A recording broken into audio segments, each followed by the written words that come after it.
Thank you for watching the animation. This is YouTube Medical University. This time it's about humans and dogs. Should you really get it, or have I seen patients who have actually received it? As a doctor, I often hear conflicting opinions about regular health checkups. Some people believe they are essential, especially after hearing stories of early cancer detection in friends or celebrities. Others feel they are unnecessary. What do you think? Have you been influenced by stories of health checkups leading to early diagnosis and treatment?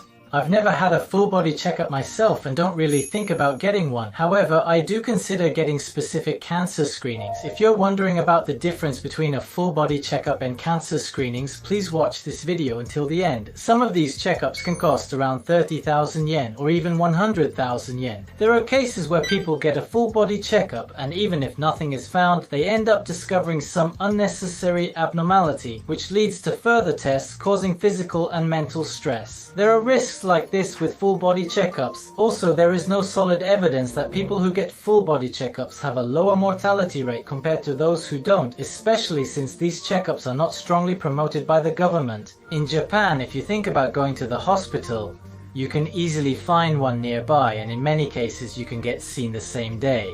This kind of environment is rare in the world. There are also many computed tomography scanners in Japan, so it's easy to get a scan, and both patients and doctors tend to prefer doing tests. Even among doctors, there are many who get full body checkups. Some recommend them to their patients, saying it's better to get checked, while others promote them for business reasons. If cancer is found, people say it's good that you got checked, but if nothing is found, it can make you anxious, so you might not want to get tested. That's the reality. First, let me explain in detail why I personally don't get full body checkups. I'll talk about that. Then I'll also explain why I do think about getting certain cancer screenings.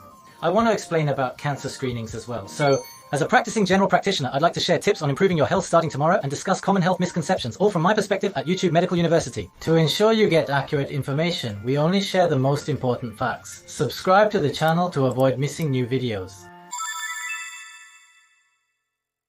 So first of all, let me explain why I personally don't get a full body checkup. When you hear the term full body checkup, what kind of test do you imagine? Maybe a brain scan, a brain computed tomography, or magnetic resonance imaging, or a positron emission tomography scan that checks your whole body for cancer, or other extensive tests like that.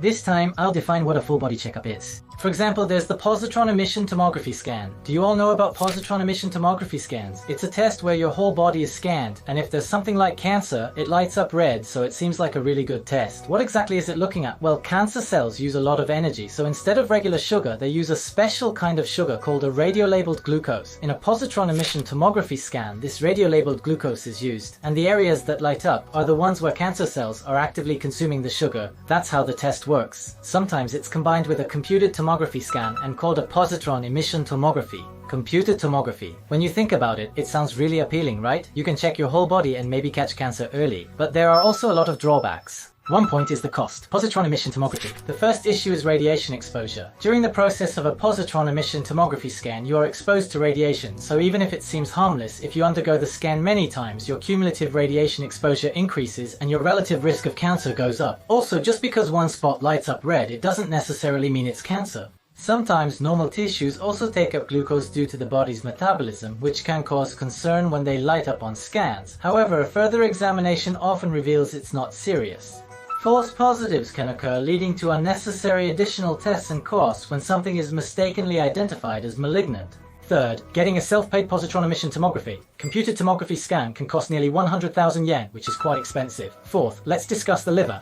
There is no scientific evidence that people who undergo a positron emission tomography, computed tomography scan without any symptoms have a lower mortality rate in the future compared to those who do not undergo the scan. Based on these points, I don't recommend this screening. For example, if a doctor at the hospital suggests you get a positron emission tomography, computed tomography scan because another test showed a shadow on your lung, that's a completely different story, so please be careful about that. Next, let's talk about brain docs. Many people have the impression that brain docs are commonly done, but I don't recommend them either. For example, some people say, I had a magnetic resonance imaging or a brain doc, and they found an aneurysm or a blood vessel problem early, so now I can live with peace of mind. I have friends who say things like that, but I'm not sure if that's really the case. That's just one example, so just because there are such cases doesn't mean everyone should get a brain doc. I don't get brain docs myself. There are three main reasons. Firstly, it's expensive, especially if you get a brain doc as a self-paid medical checkup. It usually costs tens of thousands of yen. The second point is its effectiveness. For example, if you get a brain magnetic resonance imaging, even though you have no symptoms, you might find a benign brain tumor. You might see some unusual shapes, but if you hadn't gotten the brain doc, you probably would have gone through life without ever noticing it or worrying about it. There are many cases where benign brain tumors are found, and then you end up wondering if you should do something about it or not. And when you ask the doctor at the hospital, they often say, well, it's probably nothing to worry about. Tests can also be expensive. Lastly, the third point. Similar to recent positron emission tomography, computed tomography scans, no data shows that people who undergo brain doc screenings live longer than those who don't. In fact, there's no data at all. While it might seem that people getting these tests are healthier, that's not always true. Generally, it's not recommended for everyone. I'm still very anxious no matter what I do. For example, if you have a hereditary risk, like if someone in your family has developed a brain tumor or if you have some underlying condition, consulting with your doctor to decide whether to undergo screening is fine, especially if you have an illness or other risk factors. That's what I think. But should everyone get a brain checkup just in case? That's not always the case, so please understand, it's not always necessary to check your brain just in case. I understand that it's not realistic to check your entire body with a positron emission tomography scan just in case, for example, checking if you have thyroid cancer or prostate cancer, and so on. I also get asked if it's necessary to regularly check for different types of cancer, but the answer depends on the specific cancer screening in question. There's a well-known story about thyroid cancer. The thyroid is a butterfly-shaped organ located in the throat, and because it's on the surface of the neck, it's easy to examine with an ultrasound. It's possible to screen for it easily. This data comes from Korea, where they perform aggressive thyroid cancer screening. They performed examinations, and if cancer was found, surgery was performed. If there was no cancer, they continued to monitor the condition. In such cases, those who underwent thorough screening and were found to have cancer received surgery, while those without cancer did not undergo surgery. When comparing the group that received thorough screening and the group that did not, there was no significant difference in survival rates between the two groups. Aggressively checking for and surgically treating early-stage thyroid cancer doesn't significantly improve outcomes. It turned out that the future survival rate did not change. The reason for this is believed to be that they were able to detect cases with low malignancy. They were likely performing surgery and treatments, even for non-aggressive thyroid cancers. When a thyroid nodule is discovered during screening, it's natural to want it removed immediately. However, there are different types of thyroid nodules, and surgery may not always be necessary right away. Since the thyroid is crucial, surgery can sometimes lead to complications like hoarseness. That can happen, for example, if your voice becomes hoarse. Some people may also have trouble swallowing food or experience similar symptoms. When you consider that there are risks involved with surgery, it's now thought that it's not always best for everyone to undergo thyroid cancer screening. In other words, it's not necessarily the case that everyone should be screened. Next, let's talk about prostate cancer. Prostate cancer. When it comes to prostate cancer screening, some hospitals don't recommend additional screening, while others encourage it. The prostate is an organ found only in men, located below the bladder. As men age, the prostate tends to enlarge. This is called prostate enlargement. For those who have prostate enlargement, I personally recommend getting a prostate-specific antigen test, which is a screening for prostate cancer. It's a simple blood test. However, for people who don't have prostate enlargement but are still worried, I don't necessarily think everyone needs to get the prostate-specific antigen test for prostate cancer screening. The American Preventive Medicine Committee and main Japanese organizations differ in their recommendations on prostate cancer screening for the general public. The medical community has not reached a clear consensus on this issue. Experts have differing opinions on this complex issue. If your prostate-specific antigen blood test for prostate cancer is high, you may need additional tests like a digital rectal exam, where a doctor examines your prostate with their finger, or a biopsy, where tissue is collected from the prostate with a needle. These tests can be costly, painful, and inconvenient. Even after undergoing these tests, sometimes the results are not very clear, so you might end up feeling uncertain. After a year, you may need to get retested, which can cause anxiety. I believe it's okay to skip the test if you don't have an enlarged prostate. However, depending on your family history or risk factors, testing might be recommended. For more information, check out my previous video on prostate cancer in the summary section below. I explained why I chose not to get a digital rectal exam. Even doctors have varying opinions, but I'm studying preventive medicine seriously.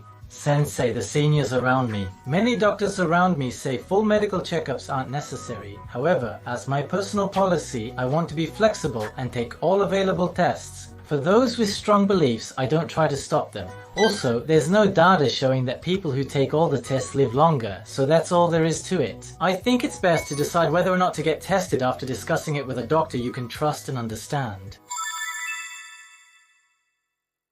So, what kind of tests am I actually getting? In the second part, I'd like to explain about the cancer screenings I want to take. The cancer screenings I want to take are the so-called countermeasure type cancer screenings. I think there are many people who haven't really heard about this. Simply put, there are 5 types of government-recommended cancer screenings. 5 screenings have scientific proof that taking them increases the likelihood of early cancer detection and successful treatment. A regular doctor's visit costs tens of thousands of yen, around 100,000 yen, which feels too expensive for a casual visit. There are also cases where preventive screenings end up being a waste of money. Some cities, towns, or villages offer subsidies, reducing the cost of screenings to as low as 500 yen to a few thousand yen. Don't assume it's expensive. Check what screenings are available. The first is stomach cancer screening, done with a stomach camera. The second one is colon cancer screening, which tests for occult blood in your stool instead of using a colon camera. Then the third and fourth are screenings unique to women, breast cancer screening and cervical cancer screening, and finally the fifth one is lung cancer screening. Actually, screenings are not as advanced globally as you may believe. Due to the high Helicobacter pylori infection rate in Japanese people, it is recommended to screen for both stomach cancer and Helicobacter pylori. Therefore, the countermeasure type screening includes testing for both conditions. Helicobacter pylori, a bacterium, is responsible for the majority of stomach cancer cases. If people in their 20s can eliminate Helicobacter pylori at an early stage, there are reports that this can prevent more than 90% of future stomach cancer risk. In fact, both stomach cameras and stomach barium tests. For examinations, I prefer recommending the stomach camera over the barium test. The stomach camera has a significantly higher chance of accurately diagnosing cancer. Recently, nose-based stomach cameras have become more common, causing less discomfort. Depending on the facility, the exam can be done while lying quietly, sometimes ending before you realize it. Secondly, stomach cancer. The stool test or fecal occult blood test is a convenient examination that doesn't burden the body or cause pain. Although it may be slightly troublesome, it only costs a few hundred to 500 yen and puts no strain on your body. It's a test that can be done easily, so I definitely want everyone over the age of 45 to get it. As a screening, I recommend it to patients who come from outside, not just those who come in regularly. If blood is detected in the stool, a colonoscopy is performed. Polyps are often found during this exam, but colon cancer is unique in that polyps eventually turn into cancer. The high possibility means it may become cancerous. Polyp removal is crucial, making fecal occult blood testing vital. Breast and cervical cancer screenings are also essential for women. Breast cancer screening is available from your 40s and cervical cancer screening from your 20s. Free coupons may be provided by your local government. In the future, the main risk for cervical cancer will be the human papillomavirus virus. Some local governments are already screening for this virus to prevent human papillomavirus infection. By doing this, you can prevent future cervical cancer. Cancer can be prevented. There is no vaccine for cervical cancer, but regular screening and human papillomavirus vaccination are crucial for prevention. Lung cancer screening, mainly done via chest x-rays during health checkups, looks for signs of the disease. However, with this lung cancer screening, doing chest x-rays as a screening method is not really recommended overseas. The scientific basis for using chest x-rays as a preventive screening tool is actually quite weak, and that's the case with this lung cancer screening. The reason chest x-rays are included in screening in Japan is because in the past, tuberculosis was very common. Because of that history, chest x-rays are still used to screen for things other than tuberculosis. But even if you do chest x-rays to detect lung cancer early, in reality the shadows can be faint and hard to see, so sometimes it's not possible to detect it. Lung cancer screening. What this means is that there is a type of computed tomography scan called low-dose computed tomography, which keeps the amount of radiation exposure to about 1/10 of a regular computed tomography scan. It's said that the amount of radiation exposure is not much different from a barium test. With this scan, you can take detailed slice-by-slice images of the inside of the lungs. This screening is typically recommended abroad, especially for those with a significant smoking history. This is a screening test. Consult your doctor about whether you should undergo lung cancer screening. I've explained these tests, but for more details, I will show you a video from the past. I've shared videos on stomach, colon, breast, and lung cancer screenings. Links will be in the summary section. Mr. Ryu, you're interested in cancer screening. Please learn from the videos and carefully consider whether you really need to undergo screening. As I mentioned earlier, aside from these 5 cancer screenings, other screenings are generally not recommended. Thyroid and prostate cancer screenings may not be beneficial for everyone, contrary to popular belief. There is also no screening for pancreatic cancer. Pancreatic cancer is quite difficult to detect. It's hard to detect early, so when found it's often advanced. Due to low survival chances, it's not cost-effective to screen the entire population from a medical and economic standpoint, so it's not being done. Let me briefly recap the 5 points we've discussed so far. Compared to other screenings, cancer screenings are much safer and more scientifically grounded. Despite being called screenings, many lack scientific evidence showing improved survival rates. For instance, a 2013 Norwegian meta-analysis supports this. This meta-analysis examined 2.11 million people comparing groups who underwent screenings for breast cancer, colonoscopy, prostate cancer and lung cancer with groups who did not undergo these screenings. They followed up for 15 years. Only colonoscopy showed a higher survival rate for those screened compared to those not screened.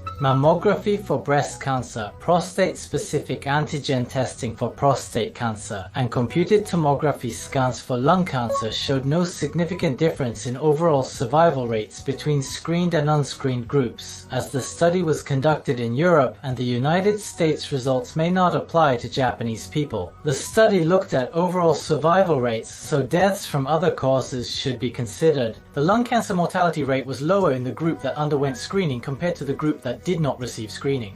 It's possible. We've discussed survival rates, but perhaps by getting screened, those who were able to detect it early might have been living healthier lives to begin with, or there could have been other such factors involved. The criteria are still unclear. What I want to say is that for the 5 types of screening that are considered standard, large-scale studies haven't necessarily shown an increase in survival rates, so with that level of screening, it's hard to say for sure. According to a study, people with positive fecal occult blood tests but benign conditions or those who had precautionary colonoscopies had better outcomes. This suggests that being proactive about health may lead to better results. I want to share videos about colon cancer, but they have been re-uploaded before, so please check if possible. I hope that's alright.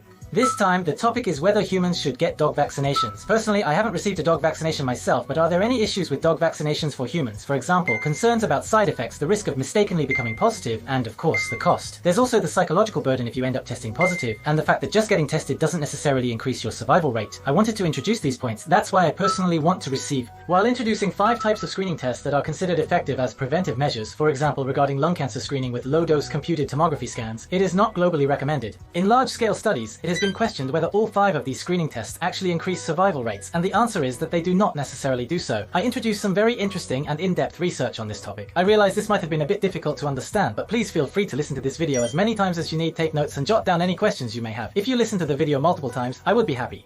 In the comments section, many people have mentioned cancer screenings they've received or are considering getting in the past. Please share your cancer screening experiences, both tough times and significant moments. It will help other viewers. If this video was helpful, please rate it by pressing the like or bad button. Your feedback will improve future videos. Do you get cancer screenings or regular checkups? Let me know. That's all for now. See you in the next video.